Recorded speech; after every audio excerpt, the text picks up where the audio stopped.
Welcome to the JWK show. We talk about crypto and we keep things short and concise.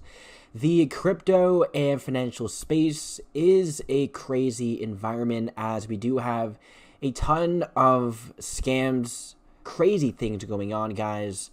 And we do have, unfortunately, something happening with Linqto. We do have many XRP holders using Linqto.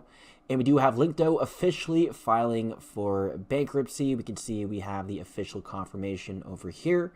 Linqto filing for Chapter 11 bankruptcy. It is now 7, so which means that we could see possibly Linqto, I believe, coming back. But as of now, guys, things are not looking good.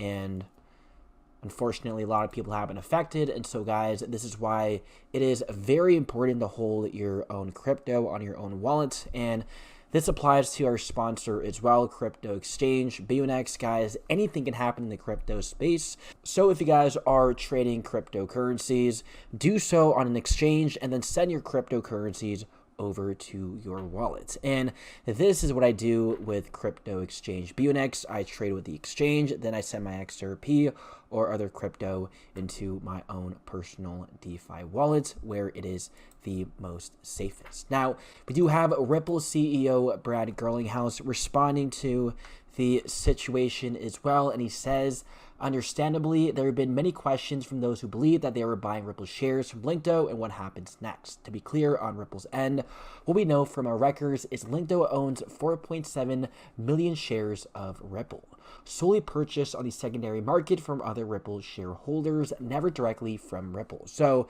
we do have Linqto helping pioneer a private stock trading avenue for the little guy, and this meant we had some people, anyone using Linqto, getting early access to Ripple shares. And now it is facing federal investigations into its practices and a possible bankruptcy filing. And apart from Linqto from being a shareholder, Ripple has never had a business relationship with Linqto, nor have they participated in our financing round. We stopped approving more Linqto purchases on secondary markets in late 2024 amid growing skepticism. So luckily, Ripple has no affiliation with Linqto, and we have a follow-up response from Brad Garlinghouse due to all of the questions happening in response to the posts. And Brad Garlinghouse says, first off, XRP and shares of Ripples are very different things. Just as we have Circle shares and USDC, right? They are two completely different things. And this post is only about shares in Ripple. Linqto is a very separate company that bought shares in Ripple from some of our existing shareholders. And guys, to confirm again, Linqto owns 4.7 million shares, which means that we can see these 4.7 million shares return back to Linqto holders, anyone affected with this events. And guys, hopefully people get their value back, their investment's worth. And I have no idea how Linqto managed the participants to whom they sold representative units of Ripple shares, and thus I can't provide any reassurance about Linqto's business practices or how they'll handle it now. So as of now, guys, there's no confirmation of Linqto users getting assured their Ripple shares back.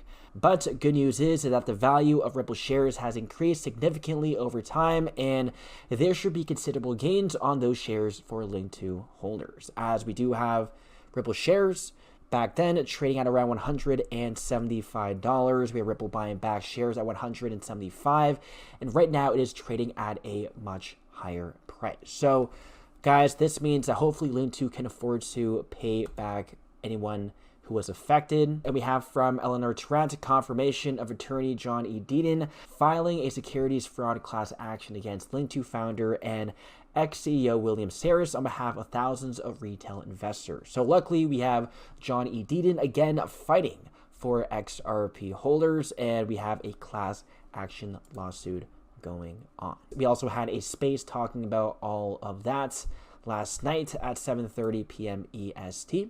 And unfortunately, we do have a lot of people badly affected. For example, we have Paula, and she says in response to John E. Deaton, "You are the only reason why I'm not having a complete meltdown right now. I have 65,000 in Linqto, most of it in Ripple." Guys, hopefully we can see Paula getting her money back. $65,000 is a lot of money, and we have a lot of people storing their retirement funds, their plan onto the Linqto platform. So guys, Johnny Deaton is doing his best to get your retirement savings back.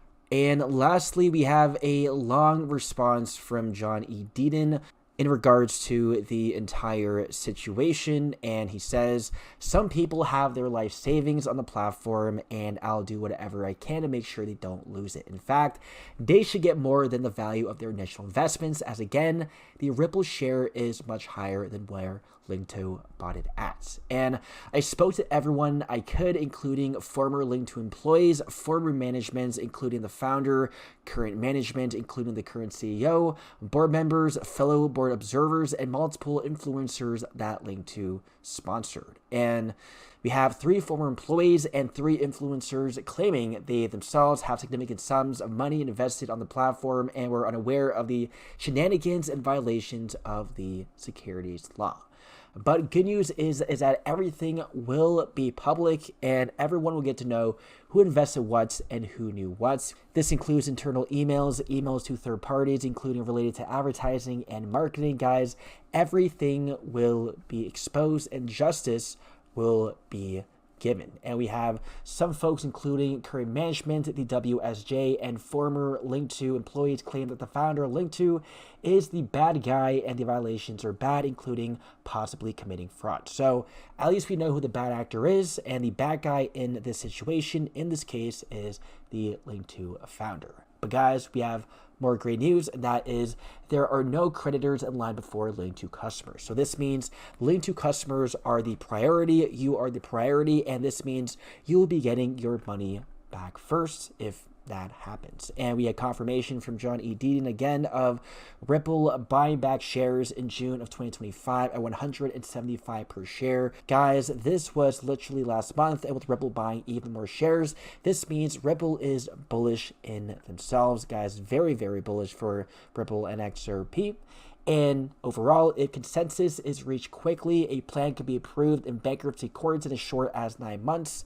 But if consensus isn't reached, we could spend 2 years in non-stop adversarial litigation. Then the lawyers make 50 to 150 million in fees. And guys, that would not be the result we would be looking for. So hopefully we do see a swift resolution for this case. In this case, we have 9 months. But again, guys, if not, we could see this case lasting for more than 2 years. And guys, this means, unfortunately, a long time before people get their money back. But guys, overall, hopefully the situation gets resolved. That's it for the video. Hope you guys enjoyed, and I'll see you guys in the next one.